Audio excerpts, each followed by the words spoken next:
Sometimes life doesn't end where you think it does. Sometimes a goodbye stretches across years, across states, across winters that don't seem to end until one small heartbeat finds its way back to you. The silence in Sam's small Ohio home was a physical presence, a heavy, dusty blanket that smothered all sound and joy. It was a silence born not of peace, but of absence. 5 years, 2 months, and 14 days. He'd stopped counting aloud, but his heart kept a relentless, aching tally. Every evening, like a ritual of penance, he would sit in his worn-out armchair, a cold cup of coffee forgotten on the side table, and stare at the faded rectangle on the floor where a dog bed used to be. The ghost of a wagging tail seemed to brush against his leg.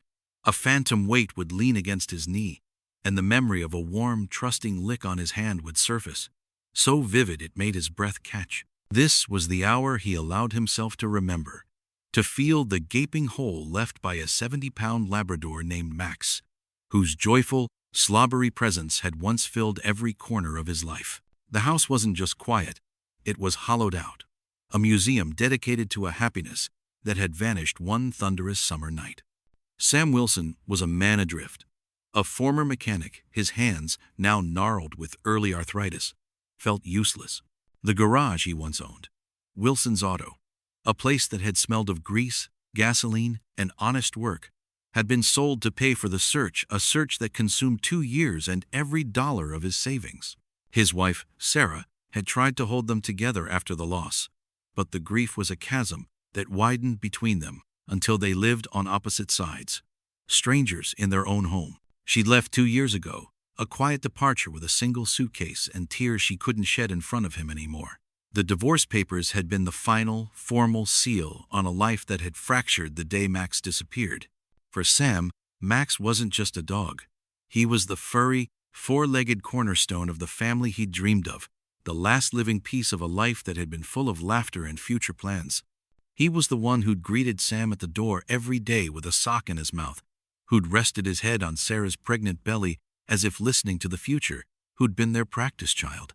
Losing him felt like losing the final anchoring thread to the man he used to be. The story of that day was etched into his soul with the painful clarity of a fresh scar. It was the 4th of July, a booming, neighborhood-wide celebration. They were in the backyard, the grill smoking, friends laughing. Max, terrified of the percussive thunder of fireworks, had been hiding under the patio table, his large body trembling uncontrollably. Sam had knelt down, stroking his velvety ears. "It's okay, buddy, just noisy colors. Daddy's here."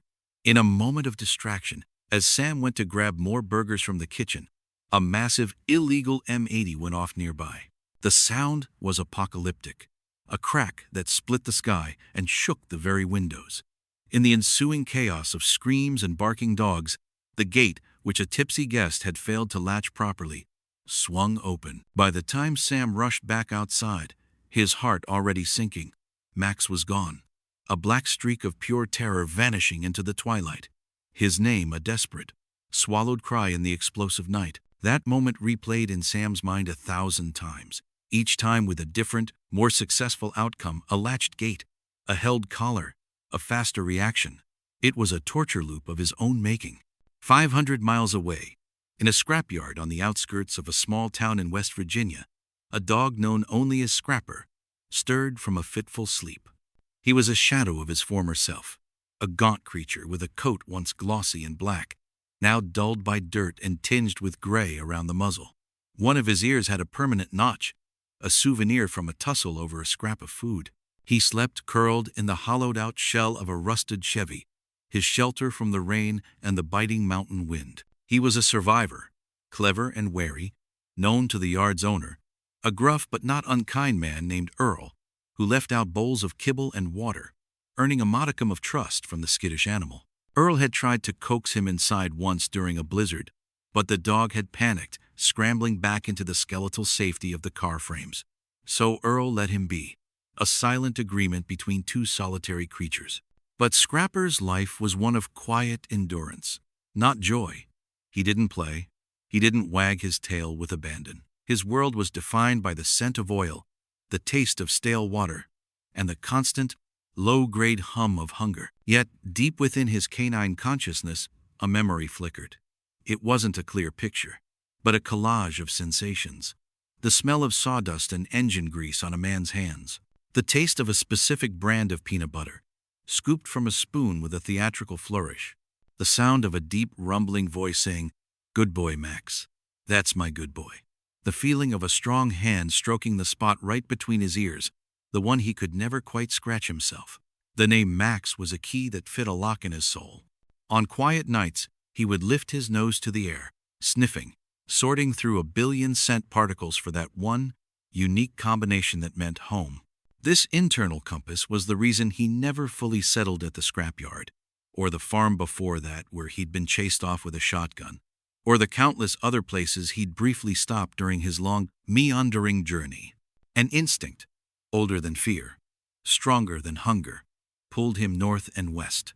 It was this instinct that, on a morning when the air turned crisp with the promise of autumn, compelled him to leave the relative safety of the scrapyard. He nosed past the broken chain-link fence, pausing only to glance back at Earl, who was watching from his office window. The old man simply shook his head, a gesture of sad resignation.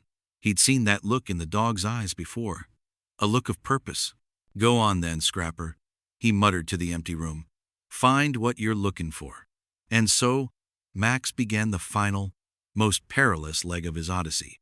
He traveled not in a straight line, but in a determined zigzag, following invisible scent trails and the magnetic pull in his heart. He crossed highways, timing his dashes between the roaring 18-wheelers that shook the very ground. He foraged in dumpsters behind diners, his ribs stark against his skin. He drank from rain-filled ditches and fought territorial strays for meager territory. His journey was a map of near misses and small kindnesses. One winter, he found temporary refuge with a kind, elderly woman named Agnes, who called him Buddy and fed him stew. He stayed for 3 months, the warmth and regular meals healing some of the weariness in his bones. She would talk to him as she knitted, telling him about her own dogs, long since passed. He would rest his head on her slippers, offering a quiet companionship that filled a small space in her quiet house. She bathed him, carefully working the mats from his fur, and he tolerated it for the warmth of the water and the gentleness of her hands. But when spring came, and Agnes left her back door open to let in the fresh air, the pull returned, stronger than ever. He stood in the doorway, torn between the comfort of the present and the haunting call of the past. He licked her hand once, a silent thank you for the respite, and then he turned and slipped back into the wild. The memory of his first man, a siren song he could no longer ignore. Back in Ohio, Sam's life had become a study in muted colors. His sister, Laura, was his only tether to the world. She dragged him to family barbecues, where he'd sit silently, a ghost at the feast, watching his nephews and nieces play. "Sam, you have to move on," she'd plead, her voice soft with concern. "Sarah's gone. Max, he's probably—" She could never finish the sentence, the unspoken word dead, hanging in the air between them. "He's out there, Laura," Sam would insist, his jaw set with a stubbornness that bordered on delusion. "I'd feel it if he wasn't. I'd know." He'd spent the first year in a frenzy of action flyers, plastered on every telephone pole, search parties scouring the woods and creeks, calls to every shelter within a 200-mile radius. He'd maxed out his credit card on a pet detective who turned out to be a fraud, a man with a fancy website and a silver tongue who took Sam's money and produced nothing but blurry photos of other black labs. Hope was a currency he had spent lavishly, and now he was bankrupt, living on the faint, dusty interest of memory. On the anniversary of Max's disappearance each year, he would drive to the Fairview Animal Shelter, his heart a frantic drum in his chest. He'd walk slowly past the cages, the cacophony of barks and whines a symphony of lost hopes. He looked into every pair of hopeful brown eyes, searching for that one spark of unique recognition. It was never there. The volunteers knew him by name, their smiles a mixture of pity and admiration for his unwavering, heartbreaking faith. "Any luck, Sam?" Brenda, the head volunteer, would ask gently. He'd just shake his head, the motion heavy with the weight of 5 years. "He's not here," Sam would say, the words a familiar mantra of defeat. He'd leave each time feeling emptier than before, the click of the shelter door behind him sounding like the closing of a tomb. He'd sit in his car for long minutes, gripping the steering wheel, fighting the urge to scream until his throat was raw. 2 years into his journey, Max's path was blocked by a force of nature. A ferocious storm system swept across the Appalachians, unleashing torrential rains that turned creeks into raging rivers. Caught in the open, Max was forced to attempt a crossing of a swollen stream he would have easily navigated in drier times. The current, thick with mud and debris, was too powerful. It snatched him off his feet, tumbling him over and over in the churning, icy water. He fought, his powerful legs churning, but the water was a merciless opponent. A jagged branch, swirling in the maelstrom, slammed into his hind leg. A white-hot bolt of pain shot through him, a sickening sensation that eclipsed even his terror. He managed to scramble onto the far bank, coughing up water, his body shivering uncontrollably, his legs screaming in agony. For 3 days, he lay hidden in a thicket of brambles, licking the swollen, ugly wound, unable to put any weight on the leg. The hunger was a dull ache compared to the sharp, persistent fire in his limb. Fever set in, and the world swam in and out of focus. It was the closest he came to giving up. The will to survive flickered low. But as the rain subsided, and a weak sun broke through the clouds, the image of Sam's face, the sound of his name, surfaced in his mind with startling clarity. It was more than a memory. It was a command. Come home. He struggled to his feet, a 3-legged hobble at first, a wave of nausea washing over him. He vomited a little bile, then took another step, and another. The journey was slower now, more painful, but no less determined. The injury changed him. The limp never fully left him. It was a constant, painful reminder of the dangers he faced, a hitch in his gait that slowed him down.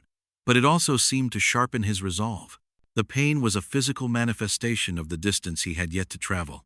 He learned to be even more cautious, to trust his instincts implicitly. He followed railroad tracks, knowing they often bypassed the busiest towns and provided a relatively clear path. He learned the schedules of kindly shop owners and restaurant workers who put out leftover food in the evenings, becoming a fleeting, shadowy patron of their charity. He was a creature of 2 worlds, the hardened survivor, scrapper, who could fight for a meal and vanish in an instant, and the loving family dog, Max, who yearned for a kind word and a gentle touch. With every painful, limping step, the survivor was slowly losing ground to the memory of the dog who was loved. One evening, a little over 4 years after he'd gone missing, Max was foraging near a quiet suburban neighborhood. A young boy, no more than 8, was playing in his backyard with a plastic spaceship. He saw the skinny, limping dog watching from the tree line, and, instead of yelling or running, his eyes widened with compassion. He disappeared inside and came back with a large, uneaten hot dog from that night's dinner. He placed it gently on the grass at the edge of the lawn and backed away. "Here, doggy," he whispered. "You look hungry." Max, driven by a hunger that gnawed at his insides, crept forward, his eyes never leaving the boy. He snatched the food and swallowed it whole, the simple flavor a shocking delight. The boy sat on the porch step, talking softly about his day at school, about his video games, about how he wished he had a dog. For 20 minutes, Max stayed at the edge of the property line, listening to the soothing, youthful voice. It was the first kind, extended human interaction he'd had since Agnes. It didn't have the deep resonance of Sam's voice, but it was a balm on his lonely spirit. When the boy's mother called him in, the boy said, "Bye, doggy. Be safe." Max watched him go, a faint, unfamiliar warmth spreading in his chest. It was a reminder that not all humans were a threat. Some were sources of kindness, little waypoints of light on his long, dark road. It fortified him, that small act of grace, and he trotted on with a slightly lighter step. 5 years after he bolted into the night, a tired, limping dog with a graying muzzle reached the outskirts of a familiar town. The scents here were different. They were layered with memories, a palimpsest of his old life written over the new, unfamiliar smells. The specific pollen from the old oak tree on Maple Street, the chlorine from the community pool, the distinct aroma from Mike's Pizzeria on the corner, a place that always, without fail, dropped a piece of pepperoni for him if he was waiting patiently outside. His pace quickened, the hitch in his step more pronounced as he pushed his tired body. He moved under the cover of darkness, a specter slipping through silent, sleeping neighborhoods. He passed a park where he'd once chased 1,000 tennis balls, the memory of unbridled joy, a physical ache in his chest. He paused at a fire hydrant he'd claimed as his own years ago. The scent was faint, almost gone, buried under years of other dogs' claims, but it was his. He was close, so close. The pull in his heart was now a constant, urgent thrum, a vibration in his very bones. Dawn was beginning to paint the sky in hues of pink and orange when he turned onto his own street. It looked the same, yet different. The Johnsons had painted their house a pale blue. The Millers had a new SUV. But the essential geography was etched into his soul. His heart, which had beat a steady, survivalist rhythm for so long, began to pound with a frantic, hopeful cadence. He stopped at the edge of the lawn he'd once rolled and played on. The fence was the same white picket, though a little more weathered. The house was the same butter-yellow colonial, though the shutters needed a fresh coat of paint. But the air was different. It was silent, empty. No laughter from the kitchen, no smell of bacon on Sunday mornings, no radio playing the oldies station Sarah loved. The fear he had carried for so long rose in his throat, a bitter tide. What if the man with the kind hands and the rumbling voice was gone too? What if, after all this, after the storms and the hunger and the pain, there was nothing here for him but another empty shell, another rusted-out car to sleep in? The hope that had fueled him for so long felt fragile, a thin pane of glass about to shatter. Inside, Sam was having a particularly bad morning. The 5th anniversary had been a week ago, and the subsequent visit to the shelter had drained what little spirit he had left. He dreamt of Max all night, dreams so real he woke up with his cheeks wet, his hand reaching for the empty space beside his bed where a warm, furry body should have been. He shuffled into the kitchen, the linoleum cold under his bare feet, to make the first of many bitter coffees. The world outside his window was waking up, but he felt buried in the past. He stared at a framed photo on the fridge, him, Sarah, and Max, a year before the disappearance, all of them tan and smiling on a beach in South Carolina. Max had a piece of seaweed in his mouth, looking immensely proud. The memory was a knife twist. He missed the dog with a pain that was constant and dull, but in these morning moments, he missed Sarah too, the shared life that had been collateral damage. Max, gathering every last ounce of his courage, limped across the dew-kissed grass. He didn't go to the front door. That wasn't his door. His door was the sliding glass one that led to the backyard, the one he'd always scratched at to be let in after a long session of sunbathing or squirrel chasing. He made his way down the familiar side passage, his nose working overtime, sorting through 1,000 scent memories buried under the scent of damp earth and rotting leaves. He reached the back patio and stopped. There, through the glass, he saw a shape, a man, standing at a counter, his head bowed, his shoulders slumped in a posture of profound weariness. It was him. The shape of him, the slope of his back, the way he stood it was his man. Older, sadder, the lines on his face deeper, but undeniably his. The scent, that beautiful, complex scent of home, of safety, of love, seeped through the glass and washed over him. A sound escaped Max's throat. It wasn't a bark. It was a low, whimpering cry, a vocalization of 5 years of fear, longing, and desperate hope. It was the sound of a journey's end, a question mark made of sound. Inside, Sam froze. The coffee scoop hovered over the filter. The sound was so faint, so out of place, he thought it was a bird or a squirrel chattering. But it came again, a plaintive, heartbreaking whine that seemed to vibrate in the very marrow of his bones. A shiver, completely unrelated to the morning chill, ran down his spine.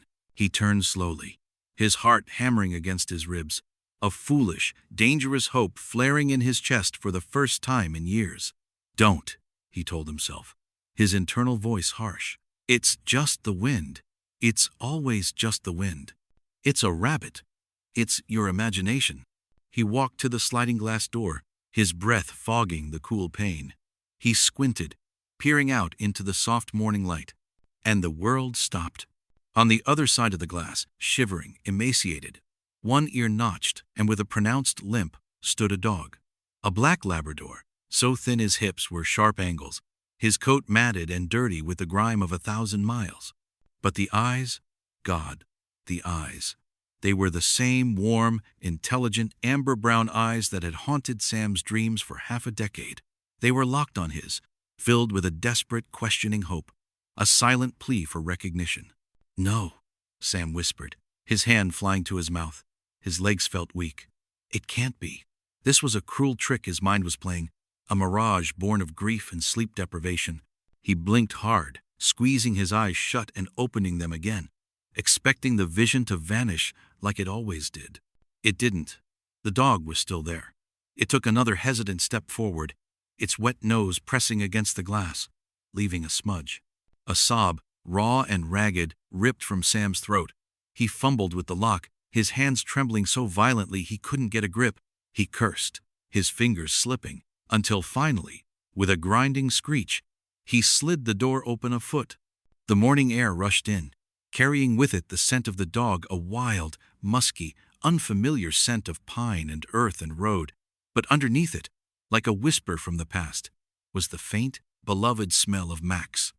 The dog took a hesitant step over the threshold, his nose twitching, taking in Sam's scent, the scent of the house, the scent of then, the familiar, beloved scent of home, of safety, of his person. All the survivalist wariness, the feral caution of Scrapper melted away, sloughing off him like an old skin. The tail, that hadn't wagged in true, unguarded joy for 5 long years, gave a tentative, shaky thump against the doorframe. Then another. Then it became a frantic, happy, uncoordinated beat, the whole back half of his body swaying with the force of it. A joyful dance he'd forgotten he knew. Sam sank to his knees, the tears he'd held back for years now flowing freely, hot and relentless, carving paths through the numbness on his face. "Max?" he choked out, his voice a broken sob, a prayer. "Max, is it really you?" Upon hearing his name, his real name, spoken in that voice, he had crossed mountains and rivers and years to find Max let out a joyful, sobbing bark and lunged forward. He didn't jump. He collapsed into Sam's arms, burying his head in the man's chest, whining and licking his face, his neck, his hands over and over, as if to wash away every second of their long separation, to taste and smell and feel the reality of him. Sam wrapped his arms around the frail, trembling body, holding him as if he were the most precious, fragile thing in the universe. He buried his face in the dirty, familiar fur, and he wept. He wept for the lost years, for the pain, for the miraculous, impossible journey. He could feel every vertebra in Max's spine, every rib like a washboard under his skin. The limp, the notched ear, the gray muzzle, they were a map of a suffering he could only imagine, a testament to a loyalty that defied all logic. He rocked back and forth on his knees, the dog a quivering weight in his arms. "You came home," Sam sobbed, his voice muffled by fur. "You crazy, wonderful dog, you actually came home." They stayed like that for a long time, kneeling on the cold patio, the man and his dog, bound together again by a thread of love that distance and time had failed to sever. The 5-year silence in the house was finally, joyfully, broken by the sound of a contented sigh and the soft, rhythmic thumping of a tail on the floor. The sun rose higher, spilling gold into the room, illuminating the 2 figures on the floor, a portrait of a miracle made real. The news, of course, spread like wildfire. "Miracle dog returns after 5 years." The local news station did a segment. Sam's phone rang off the hook with calls from old friends, neighbors, and even people he didn't know, all wanting to share in the wonder. But Sam and Max paid no mind. Their world had shrunk back to its perfect original size. The 2 of them. The circus of the outside world was a distant noise. The first few weeks were a period of gentle, deliberate rehabilitation. A visit to the vet confirmed Max was severely malnourished, had advanced arthritis, and the old leg injury had healed badly, likely causing him constant pain. But he was, miraculously, otherwise okay. The vet, a woman with kind eyes named Dr. Evans, was astounded. She ran her hands over Max's protruding ribs and scarred body, her professional demeanor slipping. "The will to live in this animal. It's extraordinary," she said, shaking her head in wonder. To have survived all that, to have found his way back, it defies all the odds, Sam. Sam just nodded, his hand resting on Max's head, too full of emotion to speak. Sam cooked him boiled chicken and rice. He bought him a new, thick orthopedic bed and placed it right over the faded spot on the living room floor, finally erasing the ghost. He gently brushed the mats from his coat, speaking to him in the low, soothing tones he'd thought he'd forgotten. "Remember this, buddy? You always loved being brushed." You'd lean into it like a big goof. And Max would, indeed, lean into the brush, his eyes closed in bliss. Max followed him from room to room, his limpless pronounced with each passing day thanks to anti-inflammatories and rest, his eyes never leaving Sam. He slept curled at the foot of Sam's bed, his deep, even breaths a lullaby that finally allowed Sam to sleep through the night. A deep, dreamless sleep he hadn't known in half a decade. One evening, a few months later, Sam sat in his armchair. The house was no longer silent.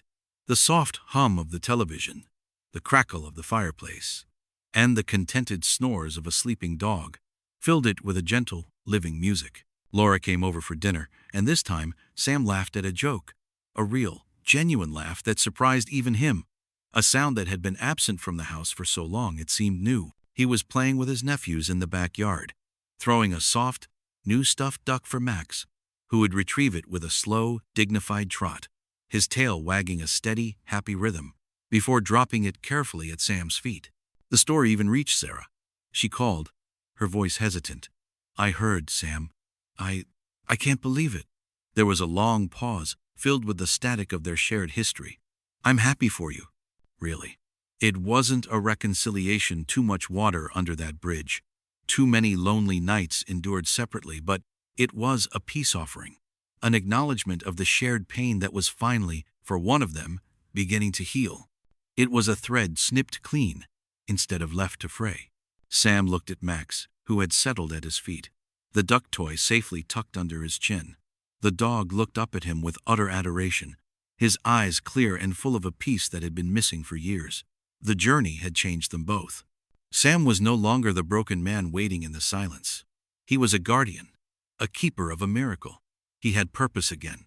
He was even thinking of doing some part-time work at a friend's garage just to get his hands dirty again, to feel the satisfying turn of a wrench, to reintroduce the smell of engine grease into a life that now had meaning again. And Max was no longer the scared, lost soul running from fireworks. He was, once again, just a dog. A good dog. A dog who had walked through hell to find his way back to the only thing that ever truly mattered: home. The 5 years were a dark, closed chapter.